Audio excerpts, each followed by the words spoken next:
गांव के बाहर एक पुरानी कच्ची सड़क थी। उस सड़क पर रोज एक बूढ़ा आदमी अपनी बैलगाड़ी लेकर गुजरता था। उसका नाम था रामू काका। लोग उसे देखकर अक्सर हंसते थे। कोई कहता, अरे काका, ये बैलगाड़ी का जमाना गया।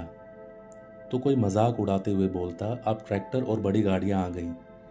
ये पुरानी बैलगाड़ी लेकर कब तक घूमोगे? लेकिन रामू काका बस मुस्कुरा देते, क्योंकि वो जानते थे हर चीज की कीमत पैसे से नहीं होती। कुछ चीजें किस्मत से मिलती हैं, और उनकी वही पुरानी बैलगाड़ी उनकी जिंदगी की सबसे बड़ी दौलत थी। रामू काका के पास ज्यादा जमीन नहीं थी, बस दो बैल, एक छोटा सा खेत और वही लकड़ी की पुरानी बैलगाड़ी। लेकिन एक बात पूरे गांव में मशहूर थी। जिस दिन रामू काका की बैलगाड़ी किसी के घर रुक जाती, उस घर में कुछ अच्छा जरूर होता।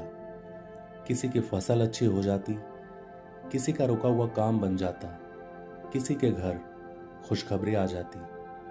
धीरे धीरे लोग उसे किस्मत वाली बैलगाड़ी कहने लगे। एक दिन गांव में एक नया आदमी आया। उसका नाम था महेश। शहर से आया था।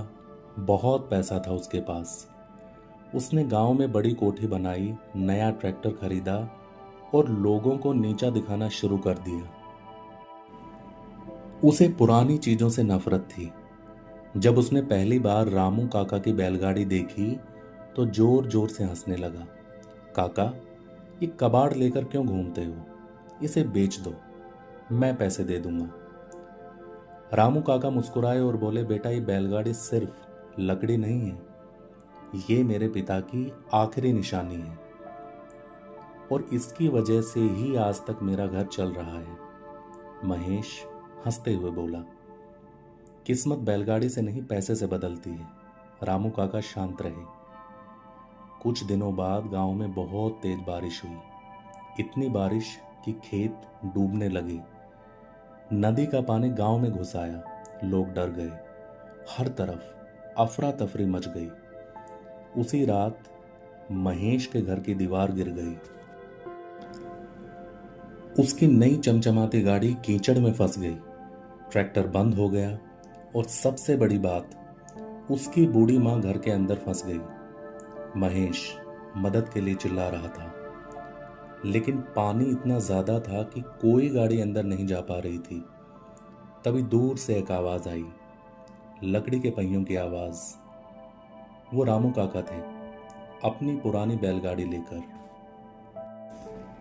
लोग चिल्लाए, काका मत जाओ, पानी बहुत तेज है।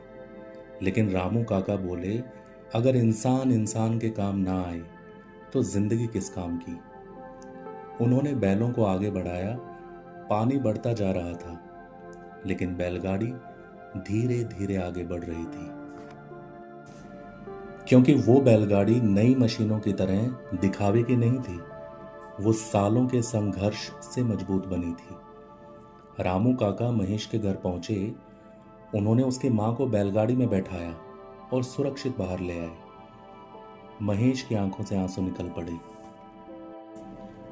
उसे पहली बार समझ आया, पुरानी चीजें बेकार नहीं होती, उनमें अनुभव छुपा होता है।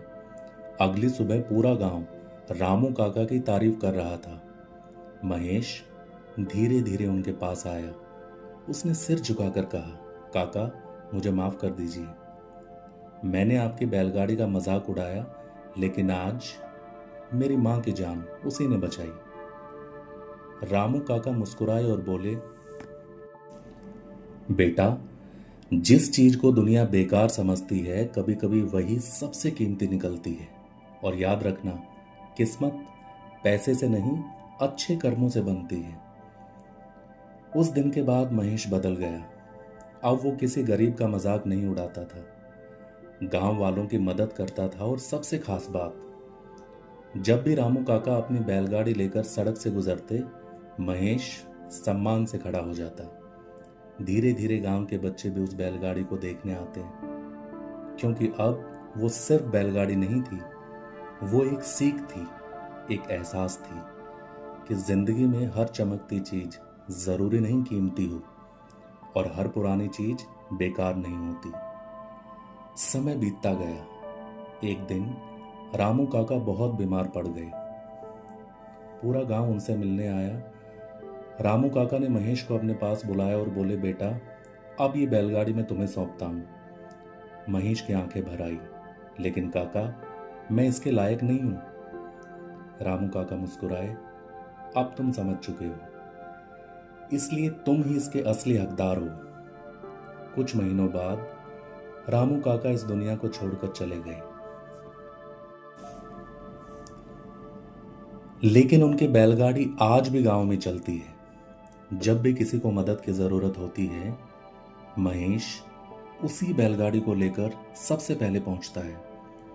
और गांव वाले आज भी कहते हैं, ये सिर्फ बैलगाड़ी नहीं है, ये इंसानियत की पहचान है, ये रामू काका की दुआ है, ये किस्मत वाली बैलगाड़ी है।